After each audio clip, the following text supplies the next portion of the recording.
Okay, so thanks to you both for taking time out of what I know is otherwise shaping up to be an incredibly busy day today to talk about the origins and the current necessity of the PACT project, that is the EIS Scottish Government joint endeavour to make equity-related professional learning available to all of Scotland's teachers. As some people will know, and many not, the genesis that has become the PACT project lies in the outcomes of the International Summit on the Teaching Profession, which took place in Edinburgh in 2017, and it's there that I'm hoping to start our conversation. So firstly, by way of context, can you explain a little bit about the International Summit on the Teaching Profession, what's unique about it, and why do the EIS and Scottish Government respectively think it's important to participate? I think the International Summit of the Teaching Profession for me is a unique part of the educational calendar, because to take part in it you have to involve government ministers and professional association representatives, and it's a gathering that essentially I don't think it delivers a new approach in Scotland, because we've always had, all of my predecessors have generally taken the view that it's important to have good, strong joint work between government and the professional associations.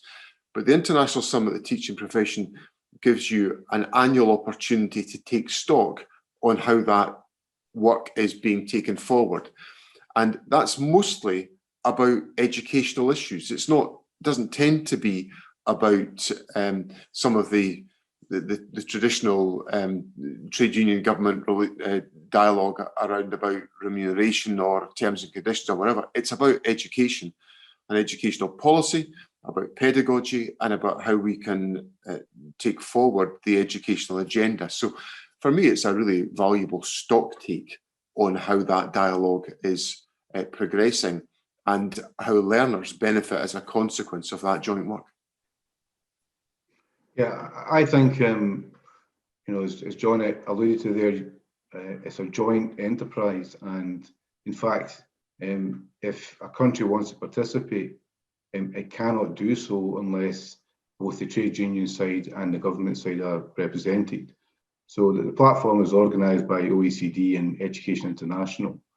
And it's also quite a practical forum, because on the last afternoon, you are put into your country groups and you are asked to come up with action points. So there's always an intention that there's an outcome from the summit rather than just a space for dialogue and discussion. And in fact, that's where the action point around the PACT project developed. I've attended a number of summits. The first one was with Mike Russell when he was the Cabinet Secretary. And at that first meeting, Mike and I did a joint presentation. And I think, as John referenced there, Scotland has always been good at having a shared narrative around key issues such as closing the attainment gap. Not always manifestly evident in some other country delegations, but I think we do have a common agenda, which is good to present in terms of the kind of social contract, the social dialogue that takes place in Scotland. And looking at the 2017 and the development of PACT, I think one of the things we were keen to do at that particular session was to actually have a practical outcome. So sometimes you agree an agenda around engaging the profession or developing more autonomy. This specific project around PACT was about looking at an actual hard outcome. And that's where the discussion took place in terms of 2017, which happened to be Scotland as a host, which was just a bonus to that particular point. That's really helpful contextualisation. So if we think back to 2017, that was the theme of that particular conference. It was about equity of outcomes for children and young people experiencing socioeconomic disadvantage, but also about improving outcomes for all children. Why did you feel compelled, to collaborate so strongly around that particular set of imperatives at the time? Can you remember back to 2017? It seems like a long way away. Yeah. I think what was fundamentally on our minds was the fact that, as Larry said a moment ago, there was this, there's a very clear shared agenda around the pursuit of equity and excellence and all that that generated to focus the system on closing the attainment gap. But I think what the dialogue in 2017 did was sharpen our view about the need to signal the importance of continuous professional learning for members of staff. And I suppose, I think one of the challenges, I've certainly felt this over my period as Education Secretary, there's so much going on in education. There's so much going on in schools. Schools are very, very busy places.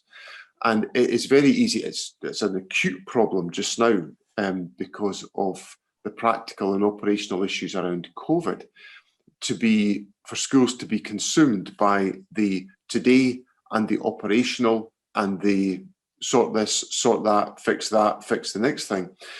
And there has to be a reminder of the importance of continuous professional learning, because that is the foundation upon which we will ensure there's excellence within the education system, and also that we identify what will be the strongest interventions to try to close the attainment gap. And I think that was what underpinned a lot of our thinking, to recognise that we had to signal to the education system that we attach the greatest of importance to continuous professional learning.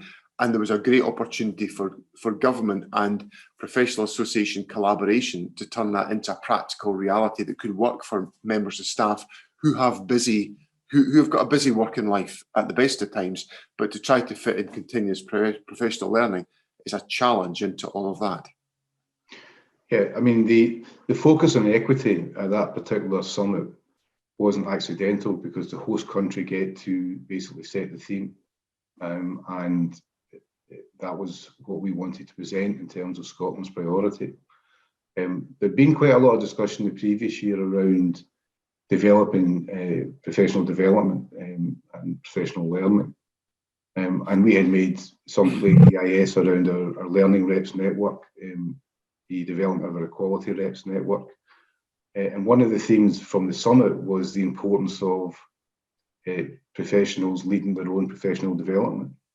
So it seemed quite a good fit to then talk about a project which was predicated on teachers speaking to teachers about how you make schools more aware of the poverty challenges that young people face.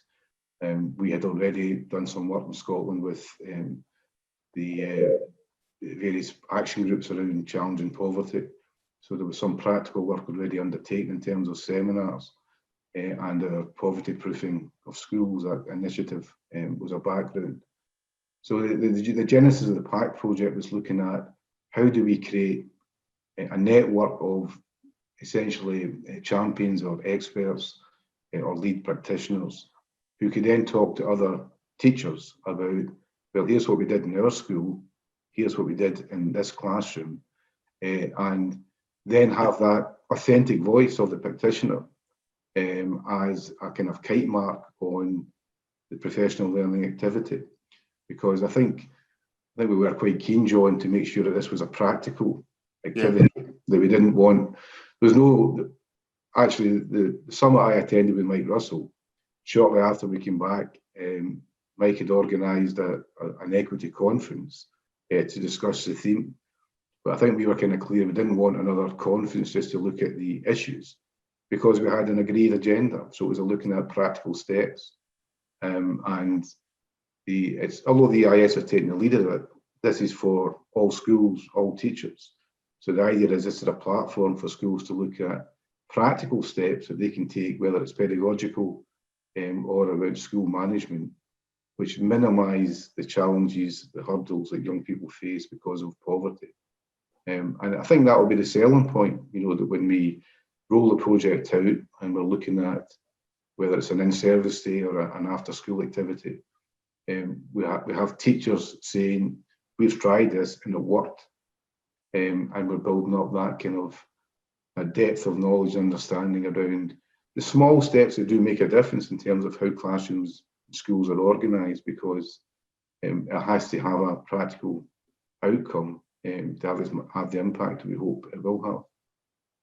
I think the interesting thing that emerges from the platform that the ISTP offers is that I think it's quite unique in the sense that it creates that space where you can genuinely have a practical conversation about the substance of the issues that matter to the government and professional associations, the development of education and the education agenda, and be able to then take that forward. And I think that's something that's particularly advantageous about the ISTP. It doesn't always exist in all policy areas, but it does give that opportunity for government and professional associations to work together on a common agenda, and that's good for Scottish education.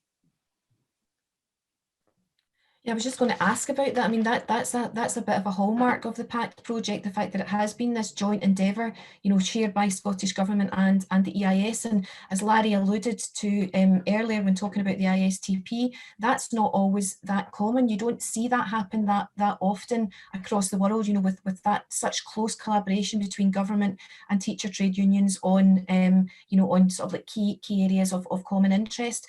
How do you see that element being, you know, how do you see that as being part of the power of what we're about to offer to Scottish education? What do you think that feature of it brings in terms of, you know, maybe credibility, maybe the potential for buy-in of local authorities, say head teachers and teachers themselves?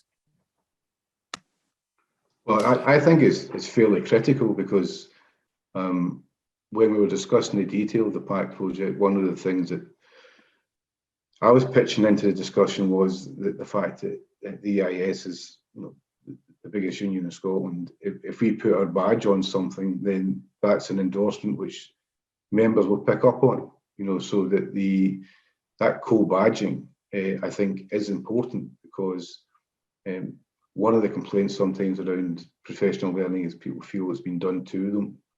And I think if you have professional voices involved in the project, then you do stand a better chance of getting buy-in. You know, in Scotland, we can look back to professional update. And I remember at the time, although I was still in school, I was EIS education convener. I did hundreds of meetings with the General Teaching Council around professional update. And the fact that you're able to stand in the same platform and give out the same message, I think is important. I mean, it doesn't stop us having occasional disagreement on other topics, but I think, you know, where we have got agreement, we should build upon it. And I certainly know, even within the ISTP, other countries in the UK sometimes struggle to sit down and agree their action points because having that collaboration between government and trade unions doesn't come naturally to some administrations. I think we have benefited in Scotland from a commitment to a kind of social contract, a social dialogue. And it doesn't mean that we agree with everything, but where we do agree, I think working together does create a powerful message to the system that this is important and we want to make progress on it. I think I agree with the analysis that Larry's given there. I think there's I think there tends to be an assumption that government and trade union dialogue is about one thing and one thing only, and that's about pay and terms and conditions. And obviously there is that channel of discussion that we're involved in. But I think what this project represents is a really important recognition that the dialogue between government and the education professional associations is multidimensional, and it must be about enhancing education. And of course, there is going to be such a reservoir of capacity and capability within the education system that can contribute towards enhancing our educational agenda, because the profession, well, it is the substance of education within Scotland. It is those who are taking forward the education of our children and young people. Now, I think the point that Larry makes about the professional learning having the EIS badge on it is critical, because I think what that says to members of the teaching profession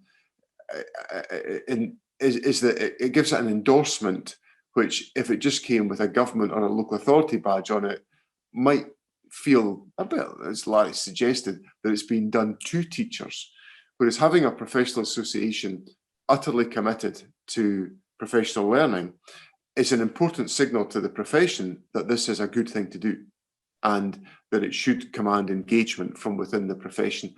And I think the other thing is that by jointly shaping this work, I think what we have the opportunity to make it as relevant as possible to the needs of individual teachers, so that teachers feel confident that their precious time is being used to maximum effect because it's been informed by the input of professional associations. It's useful as well, I think, to recognise that the sort of partnership approach is more than just government and union. So, other agencies like Education Scotland have been involved in the project. Local authorities are as keen as anyone to tackle the impact of poverty. So, it is a genuinely much greater collaborative process, and that kind of echoes the work that's going on around empowered schools. So all of these kind of do merge together. And I think, particularly, having experienced the last 6 months of COVID, there's a kind of renewed focus on the importance of schools and school communities and schools delivering for children in their care. So apart from the impact of poverty being highlighted by COVID, I think the strength of our school system is also highlighted, and I think probably the launch of PACT will be very opportune in the sense of the challenges around poverty are going to be even greater as a result of the impact of COVID. So although we planned for this pre-COVID, its relevance in a post-COVID environment, I think, is probably even more critical than before, because we're all aware of the inequalities in our society that COVID has highlighted. And in terms of schools, the importance of addressing the needs of each and every young person, I think, has been highlighted also. And that's how schools have attempted to respond. I think this will help them in meeting that challenge, I think.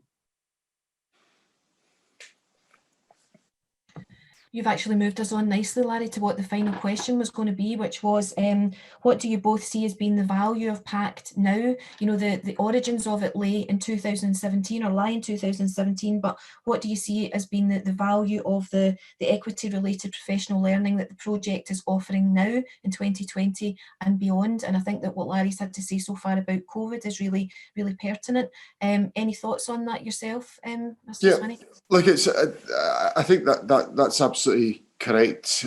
We're on a long-term agenda to close the attainment gap. The government's been very clear that we will not do this overnight. It will need sustained focus to enable this objective to be achieved. So, and there's a multifaceted set of interventions that were taken out with education to try to support by tackling some of the causes of poverty and to provide the support to families and individuals to enable them to enable children and young people to properly participate in education, because they have got the supportive environment that enables them to overcome the impact of poverty.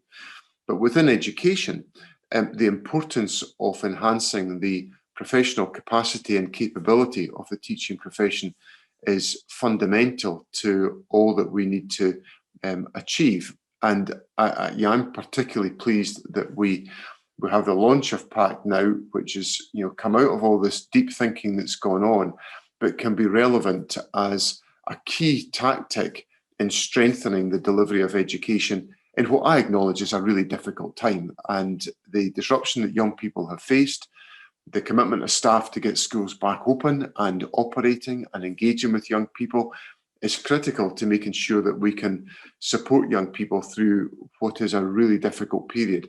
And the thinking behind PACT is critical, because Larry's absolutely right. We are seeing, and we will continue to see, significant impacts on the lives of young people as a consequence of COVID, and an intensification of the conditions of poverty that we are trying to overcome. So engaging and motivating staff in the professional learning that enables us to address that agenda is critical as the next step forward. So it's a really welcome timing that we're able to launch the PACT resource. And I think one of the strengths of the PACT resources is that they don't look only at what schools can do, they also look at how schools can reach out to families. Because I think, again, the COVID experience has shown the importance of the links between schools and families, and the importance of that connection in terms of young people's well-being. So although we're saying that this is a school-based professional learning opportunity, a big part of the message is about how the school has to reach out beyond its own gates, because, you know, as John just alluded to there, schools themselves will not solve the challenge of poverty, and so they have to work in conjunction with other agencies, and none more so than actually just working with the families to be aware of the situation and make sure we're all working for the benefit of the young people in our care.